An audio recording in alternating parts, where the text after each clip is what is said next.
दर्शकबिन नमस्ते। यतिखेर तपाईँ हेर्दै हुनुहुन्छ कार्यक्रम चुनाव विशेष र कार्यक्रम चुनाव विशेष लिएर उपस्थित भइसकेको छु म प्रस्तोता मौसम झा। हामी यो कार्यक्रममा विशेष गरेर अहिले जुन चुनावको वैशाख 30 गते हुन लागेको निर्वाचनमा अहिले चाहिँ स्थानीय तहको निर्वाचनमा सबै दलका पार्टी कार्यकर्ताहरू अहिले चुनावतर्फ लागेका छन्। तर यही बिचमा जनकपुर धाम उपमहानगरपालिका पनि सबै दलका नेता कार्यकर्ताहरू चुनावमा लागेका छन्। अब चुनावको समय पनि एकदम करिब आइपुगेको छ। तर यतातिर जनकपुर धाम उपमहानगरपालिकामा स्वतन्त्र उम्मेदवारी दिनुभएको छ बलराम महतोजी। आज हामी उहाँसँग विशेष कुराकानी र विशेष छलफल गर्ने नै छौँ। सबभन्दा पहिला उहाँलाई कार्यक्रममा स्वागत गरौँ। हजुरलाई स्वागत छ कार्यक्रममा। धन्यवाद। अहिले चाहिँ नेताजी मेयर पदको लागि सबै दलका पार्टीबाट लागेका छन्। तर तपाईँ चाहिँ स्वतन्त्रबाट उम्मेदवारी जुन घोषणा गर्नुभएको हो, तपाईँलाई लागिरहेछ तपाईँ निर्वाचित हुनुहुन्छ त? पहिले त सर्वप्रथम तपाईँले नेताजी भन्नुभयो, म नेताजी होइन। म एउटा समाजसेवी व्यक्ति हो। म एउटा निर्माणसँग जुड्दै लाइफ मेरो निर्माणसँग जुडेर आएको हो। त्यस कारणले म एउटा सामाजिक सेवाको हिसाबले म यो जनकपुर नगरपालिकामा यसभन्दा अगाडि पनि केही समाज सेवाहरू गर्दै आएको छु र म समाजसेवीको नामले म चिनिएको हो। मलाई राजनीति गर्नै आउँदैन। आजसम्म राजनीतिमा म कहिले प्रवेश त्यसरी खुला रूपले म गएकै छैन र मलाई अनुभव पनि छैन। राजनीति पार्टी बेसिसमा राजनीति गर्ने मेरो अनुभवै छैन। म एउटा समाज सेवाको हिसाबले र जुन एउटा काम गर्दै आएँ त्यो हिसाबले एउटा नगरपालिका एउटा त्यही नेचरसँग मेरो यहाँ मिल्दो रहेछ। त्यस कारणले एउटा यसलाई पनि म एउटा मेयरको पद भनेको समाजसेवी हिसाबले म यसलाई मान्छु र त्यही हिसाबले एउटा स्वतन्त्र उम्मेदवारको मैले घोषणा गरेको हो। तपाईँले यस्तो के काम गर्नुभएको छ जुन तपाईँले जनताहरूले रोज्छन्? अब मैले त जुन कन्स्ट्रक्सनको अनुभव जुन लिएर आएँ, यहाँ मैले जस्तै सडकको कामहरू निर्माणको क्रममा मैले यो जनकपुर भ्यालीभित्र सम्पूर्ण जति एडिबी प्रोजेक्ट, शहरी प्रोजेक्ट, सडकको कामहरू सबै मैले गरेको हो। रेलवेको काम यहाँ गरेको हो। यहाँ चाहिँ तपाईँको यो परिक्रमा सडकको काम मैले गरेको हो र यो त भयो टेन्डर प्रक्रियाबाट गरेका कामहरू। मैले एउटा समाजसेवीको हिसाबले एउटा पिरारी चौकमा जुन पार्क छ, जुन राजा जनक हलो जोद्धा सीता उत्पन्न भएको मूर्ति समेतको पार्क 52 लाखको लागतमा मेरो निजी लगानीमा त्यो काम मैले गरेको हो यहाँ। त्यसपछि अर्को चाहिँ तपाईँको पिरारी मेरो जुन गाउँ छ पिरारी चौकमा, त्यो गाउँमा मैले आधा किलोमिटर बाटो ढल समेत ढलाइ बाटो मैले आफ्नो 65 लाखको लगानीमा एउटा नमुनाको रूपमा मैले एउटा सबैलाई यस्तो बाटो हुनुपर्छ त्यो देखाउनलाई मैले 65 लाखको लगानीमा एउटा त्यो काम गरेको हो। त्यसपछि यहाँ रामजानकी सुडी कुट्टी को एउटा प्रमुख संरक्षक मलाई साथीहरूले बनायो समाजले। त्यो कुट्टीमा मैले एउटा चाहिँ करिब 45 लाखको लागत मेरो गइसक्यो। अझै धेरै लागत बाँकी छ। म एउटा धर्मशाला त्यो निर्माण गरिरहेको छु। निर्माण व्यवसायीको नाताले मैले यो जिल्ला सङ्घको जुन अफिस छ त्यसलाई मैले 20 लाख रुपियाँ दिएर भवन निर्माण गराउनमा मैले सहयोग पुर्याएको हो। अब यस्तै मठ मन्दिर, धार्मिक स्थानहरू र सामाजिक लाइनका सङ्घ संस्थाहरूलाई यो 2-4 लाख सानो तिनो त म गर्दै आएको। मोटामोटी अहिलेसम्म मेरो यो 5-6 वर्षको अवधिमा मेरो 4 करोड जति मेरो लगानी आफ्नो स्वेच्छाले, कसैको प्रेसरले होइन।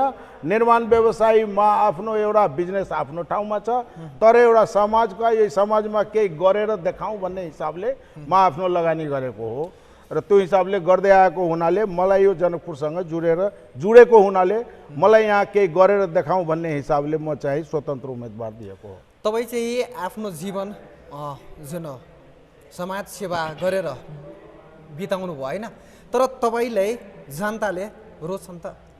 तपाईँले अन्य अहिले चाहिँ अर्को मेयर थियो, उहाँले चाहिँ भ्रष्टाचारी गर्यो, जे गर्यो, तर तपाईँले गर्नुहुन्न त?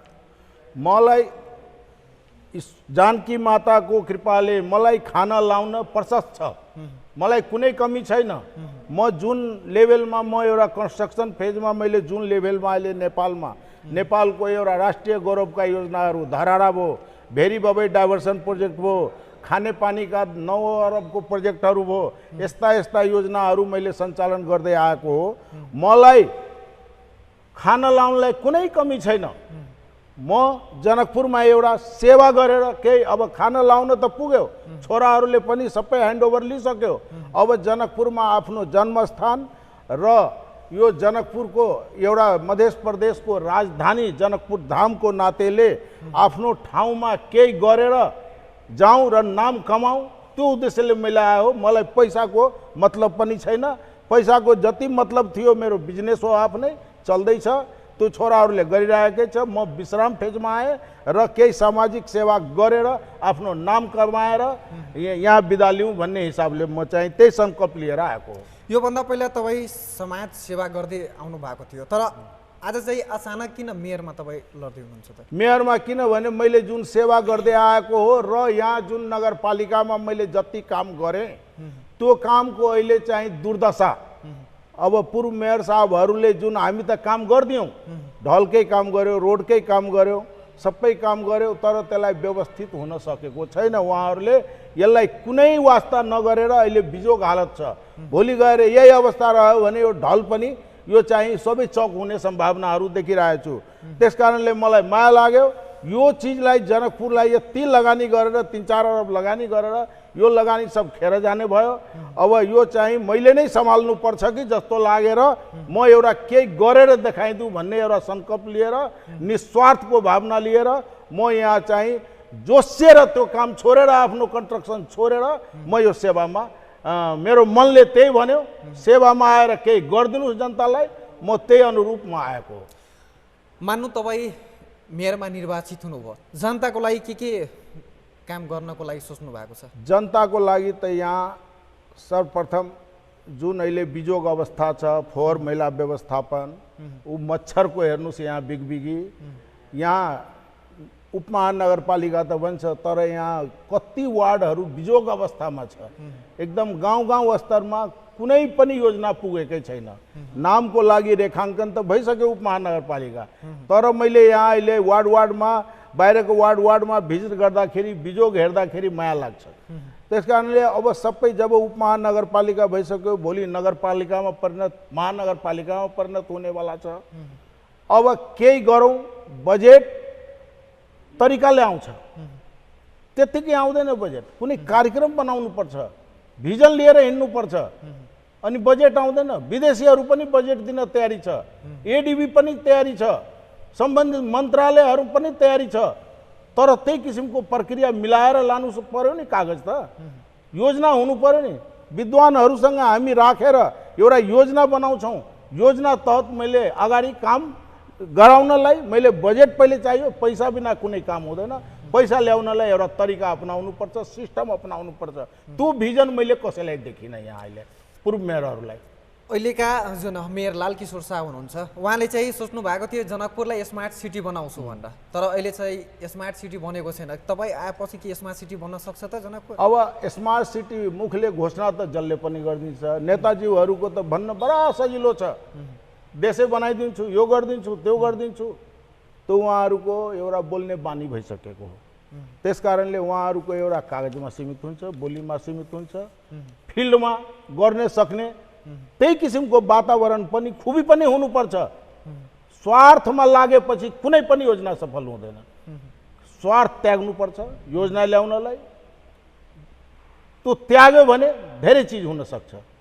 जनताले पत्याउनु पर्यो, पत्याउने वातावरण हुनु पर्यो। अब अहिले माहौल देखिरहेको छु, जनता र आपस मेयर साहबको बिच अहिले यति वाद विवाद छ, यति मन नपराउने। किन त यो वातावरण किन आयो?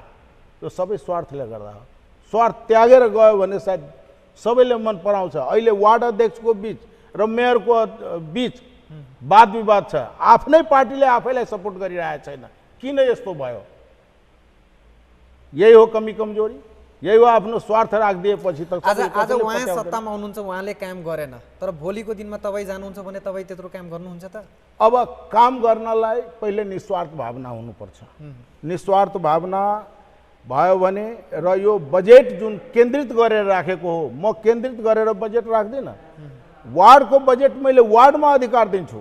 सबै वडा अध्यक्षज्यूहरूले सबै आफ्नो आफ्नो काम उहाँहरूले आफ्नै तरिकाले गर्नुपर्छ, मैले वाच गर्ने हो। उहाँको अधिकार मैले खोसेर राखेर काम हुन्छ? जुन किसिममा जुन कुनै काममा मलाई फाइदा छ भनेर सेन्ट्रलाइज गर्ने, त्यो चाहिँ अन्याय भएछ। तर अहिले नेताजी अहिले सत्तामा गएपछि त्यो त स्वार्थ आइहाल्छ नि। जरुरी छ, स्वार्थ हुनेलाई आउँछ, नहुनेलाई आउँदैन। म त एउटा दाता हो, म दाताको रूपमा आफूलाई बुझिरहेको छु। मलाई स्वार्थै छैन। मलाई खाना लाउन हिँड्न सबै चिज सुविधा आफैसँग छ। मैले के गरेर जाऊ? म कन्स्ट्रक्सन लाइनमा भएको भए मैले यो संसारबाट बिदा हुँदा मलाई 100-150 मलामी हुन्थ्यो भने म अहिले के गरेर देखायो भने 5-10 हजार जरुर मलामी हुन्छ। मेरो भिजन त्यो छ, केही गरौँ, नाम कमाएर जाउँ। त्यस कारणले त्यो सङ्कल्प लिएर आएको हो। अहिले जानकी मन्दिरलाई जुन विश्व सूचीमा सूचीकृत हुनुपर्ने थियो, तर लालकिशोर शाहजीको पालोमा भएन। तपाईँको पालोमा सूचीकृत हुन्छ त? मजाले हुन्छ। त्यसलाई पनि एउटा अब विद्वानहरूको मैले एउटा कमिटी गठन गर्छु। सबै विद्वानहरूलाई राखेर सबै विषयका पारङ्गतहरू जुन हुनुहुन्छ उहाँहरूलाई मेरो एउटा सल्लाहकार कमिटी गठन गर्ने हो। सांस्कृतिक पर्यटन, अब यतातिर शिक्षा भयो, स्वास्थ्य भयो, सिँचाइ भयो, हरेक एङ्गलमा सडक भयो, सबै विद्वानहरूलाई मैले चाहिँ सल्लाहकारमा राखेर उहाँहरूबाट मैले सहयोग लिएर उहाँहरूको भिजनलाई लिएर मैले चाहिँ योजना बनाउने हो।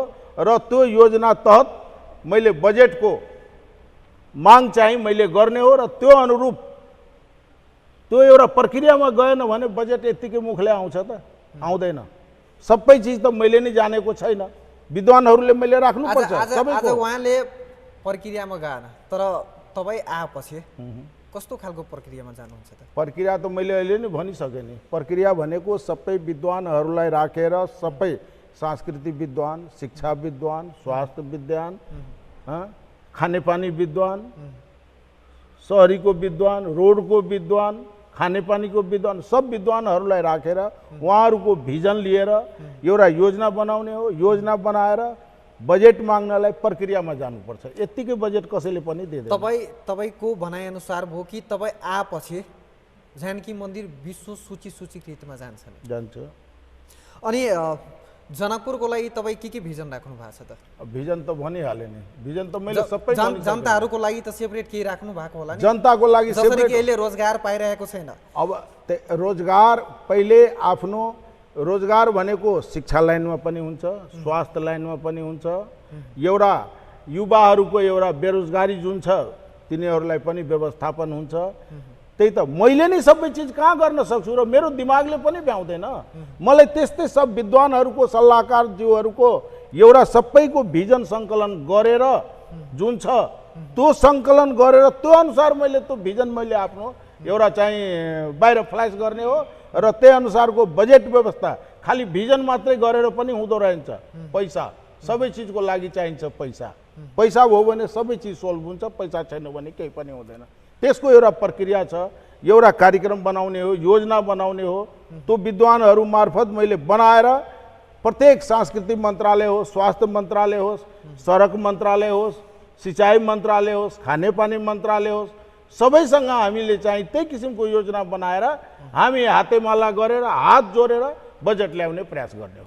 अहिले जनकपुर धाम उपमहानगरपालिकाभित्र जति स्कुल परिरहेको छ सबै स्कुलको त न्यून अवस्था छ नि त? हो त, त्यही त भन्दैछु नि। शिक्षामा पनि यत्तिकै जरुरी छ। त्यो भिजन ल्याउने हो विद्वान मार्फत। के कमी कमजोरी छ उहाँहरूले योजना बनाउनुहुन्छ। यसलाई सुधार गर्नलाई कसरी हामी स्टेप चाल्ने, यसलाई कुन चिजमा कमी कमजोरी छ, कहाँ के गर्ने, त्यसको लागि बजेट कति आवश्यकता पर्छ, सबै डिजाइन ड्रइङ एस्टिमेट सबै बन्छ। सबै सङ्कलन गरेर शिक्षामा कति पैसा चाहिन्छ, स्वास्थ्यमा कति पैसा चाहिन्छ, मठ मन्दिरमा कति पैसा चाहिन्छ, खानेपानीमा कति पैसा चाहिन्छ, यही सङ्कलन गरेर मैले पैसा यो 4-5 अरब पैसा ल्यायो भने त यहाँ फालाफाल हुन्छ। 4-5 अरब पैसा चाहियो भिजन लिएर गयो भने सायद नल्याउन सक्ने मलाई त केही लाग्दैन। तर विदेशी डोनर पनि पाउँछ। अहिले चाहिँ कृषि प्रधान देश मानिने नेपाललाई यहाँ जनकपुर धाम उपमहानगरपालिकाको किसानहरू त मर्कामा पर्छ नि।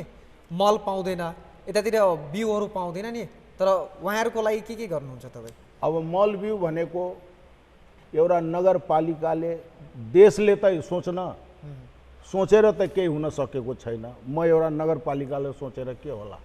नगरभित्रको जनताको लागि त नगरभित्रको जनताको लागि जुन मल बिउ आवश्यकता छ, यहाँ पनि कृषि सामग्री संस्थान छ, यहाँ पनि सबै निकाय छ। निकायलाई हामी चाहिँ तिनीहरूसँग हामी यो चिज हाम्रो जुन डिमान्ड हुन्छ नगरपालिकाभित्र त्यो हामीले उहाँहरू कहाँ मैले प्रस्तुत गर्ने हो, उहाँहरू कहाँ हामीले अगाडि बढ्ने हो। मलाई यति मल तपाईँहरूले कहाँबाट उपलब्ध हुन्छ त्यो सम्बन्धित निकायलाई घचघचाएर त्यो चिज व्यवस्था मिलाउने हो। अब हामीले डाइरेक्ट बाहिरबाट मल ल्याउन सक्दैनौँ। सम्बन्धित निकायहरू हुन्छ, निकायलाई हामी घचघचाउने, माग्ने, आफ्नो डिमान्ड राख्ने, डेलिगेसन जाने, यी कामहरू हामी गर्छौँ। अहिले स्वास्थ्यमा जुन कुरा गर्दाखेरि अहिले नगरपालिकाभित्र बर्थिङ सेन्टर त्यसै गरी स्वास्थ्य चौकीहरू पनि हुन्छन्, तर प्राइभेट हस्पिटलमा जाने के हो? यहाँ कि नगरपालिकाको स्वास्थ्य चौकीमा पेसेन्ट जान सक्दैन? मजाले जान सक्छ। किन स्वास्थ्य चौकीमा किन न्यून अवस्था छ त? न्यून अवस्था, त्यो व्यवस्थापन राम्ररी गर्न सकेको छैन। त्यसलाई यदि राम्ररी व्यवस्थापन गरिदियो भने किन चाहियो प्राइभेटमा जानु पर्यो? त्यसलाई पनि हामी सुधारको योजनाहरू ल्याउने हो, त्यो नल्याएर हो। तर अहिले जनकपुरको प्राय जसो हस्पिटलहरूमा लुटतन्त्र बनेको छ, त्यहाँ तपाईँहरू के गर्नु? अब लुटतन्त्रलाई हामीले वाच गर्ने हो। कुनै अन्याय नै गर्न लागेको छ भने त्यसलाई हामी बाँकी पनि राख्दैनौँ। हाम्रो यहाँ चाहिँ नगरपालिका स्तरबाट जे कारवाही गर्न सक्ने नियमले छ त्यो हामीले अगाडि बढ्छौँ। नसकेका कुरा हामी कारवाहीको लागि सिफारिस गर्छौँ। अहिले चाहिँ जनकपुरमा जताततै फोहोर छन्, पर्यटनहरू पनि आउन एकदम घिर्ना गरिरहेको छ। यतातिर नेपालको पनि जुन काठमाडौँहरूको बासिन्दाहरू आउनलाई पनि घिर्ना गरिरहेछ, किनकि यतातिर जानकी मन्दिर जुन एउटा प्रसिद्ध मन्दिर हो, तर अहिलेसम्म चाहिँ फोहोर व्यवस्थापनको अहिलेसम्म किन बनेको छैन त? अब यो चाहिँ भनौँ फोहोर व्यवस्थापनको यो एउटा म त साधारण कुरालाई लिएर आएछु। उहाँहरूले सायद के कारणले हो, इन्ट्रेस्ट नलिएर हो कि सिस्टम नजानेर हो कि के तरिकाले उहाँहरूले हिँड्नुभयो। अहिले फोहोरको यो चाहिँ दुर्गन्धित नगरपालिकाले बनाउनु भएछ र ल्यान्डफिल साइट यिनीहरूको अहिलेसम्म कुनै व्यवस्थापन नहुनु उहाँहरूको त म एउटा कमजोरी नै सम्झिन्छु। यो फोहोर मैला व्यवस्थापन बहुत सजिलो कुरा हो। फोहोर मैला प्रत्येक वार्डमा जिम्मा दिने हो। हामी केन्द्रीकरण राख्ने होइन, विकेन्द्रीकरण गर्ने हो। सब वार्डलाई त्यो फोहोरको लागि आवश्यक गाडी, झाडु मार्ने, मेस्तर र टोलमा एउटा चाहिँ कमिटी गठन गराउने, त्यो जनचेतना अभियान चलाउने, घर-घरका फोहोर एउटा आफ्नै घरमा एउटा कुनै भारोमा स्टक गरेर राख्ने, ट्र्याक्टर आएर सिटी बजाएर त्यो फोहोरहरू ट्र्याक्टरमा राख्ने, 100-200 रुपियाँ एउटा ट्याक्सै होला पर्ला घर-घरबाट, त्यो गरेर त्यही पैसाले हाम्रो चाहिँ ट्र्याक्टर जुन फोहोर व्यवस्थापन गर्ने जुन गाडी घोडा जसले युज गर्छ त्यही पैसाले पुग्छ, बाहिर त्यसलाई पैसा लाग्दैन। र त्यो फोहोर मैला घर-घरबाट सिटी मारेर त्यो चाहिँ ट्र्याक्टरमा लोड गर्ने।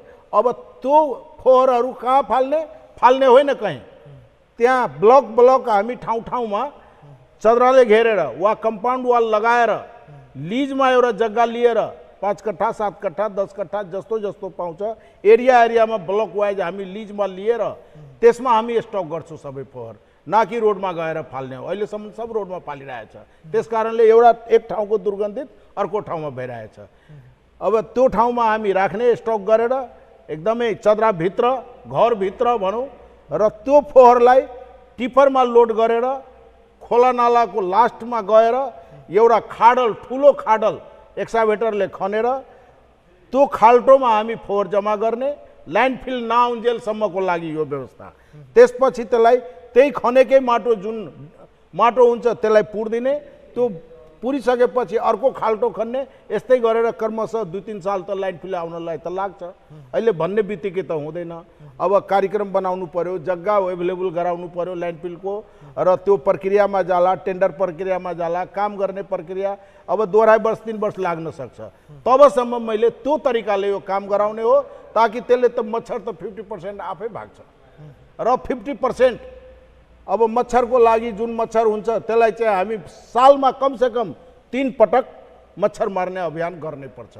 त्यसमा कुनै खास खर्च छैन, खालि व्यवस्थापन किन न अहिलेसम्म भएको हो।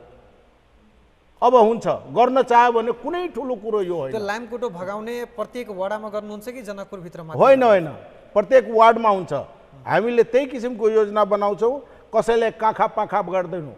बजार एरियामा अलिकति बढी हुन्छ, गाउँ एरियामा अलिक कम हुन्छ, किनभने गाउँ एरियामा अलिकति त्यस्तो वातावरण अलिक कम छ, सहर एरियामा अलिक फोहोरहरू बढी छ, पोखरीहरू बढी छ, त्यस कारणले लामखुट्टेको पर्सेन्टेज जहाँ घना आबादी हुन्छ त्यहाँ बढी हुन्छ। तर 100% त जाँदै जाँदैन, 5-10% जति गरे पनि 5-10% त रहला। कमसेकम 90% गयो भने त जनतालाई राहत हुन्छ। त्यो अभियान चाहिँ सुचारू रहन्छ। अहिले अब अन्तिमतिर कार्यक्रमको गइसकेको छु। अब चुनावको तपाईँको के कसो तयारी छ? चुनावको तयारी त म एउटा स्वतन्त्र उम्मेदवार, एउटा समाजसेवीको हिसाबले नारा लगाएर म अगाडि बढिरहेको छु। मलाई राजनीति हिसाबले म पटक्कै गएको छैन। म आफ्नो एउटा स्वतन्त्र उम्मेदवार एउटा पदको लागि, मेयरको लागि मात्र, म अरू कुनै पदमा मेरो सहभागिता छैन। मेरो कुनै प्यानल स्यानल भन्ने चिज मैले कुनै छैन। तपाईँ जुन पार्टीबाट साथीहरू वार्डमा जितेर आओस्, मलाई मतलब छैन। आफ्नो आफ्नो खुसीले आफ्नो आफ्नो पार्टी बेसिसमा जितेर आउन्, वा कोही स्वतन्त्रै होला, कोही के होला, आफ्नो खुबीले जितेर आउन्। म एउटा स्वतन्त्र उम्मेदवार र निष्पक्ष र सेवाको हिसाबले आउन खोजेको हो। यदि जनताले मलाई विश्वास गरेर मत दिएर एउटा गार्जियनसिप गर्ने मौका दियो भने म सबै जुन पार्टीबाट आए पनि उनीहरूसँग हातेमाला गरेर यो कुन पार्टीको हो भन्ने कुरो म बिर्सिदिन्छु। एक परिवारको हामी सबैजना हुन्छौँ र त्यसरी सबैलाई अधिकार डिस्ट्रिब्युट गरेर हातोमाला गरेर विकास गर्ने हो। हजुरलाई धेरै धेरै धन्यवाद। Thank you. उहाँ हुनुहुन्थ्यो जनकपुर धाम उपमहानगरपालिकाको स्वतन्त्र उम्मेदवार बलराम महतोजी। हामी विभिन्न प्रश्नमा कुराकानी गर्यौँ। आजका लागि व्यस्त, नमस्ते।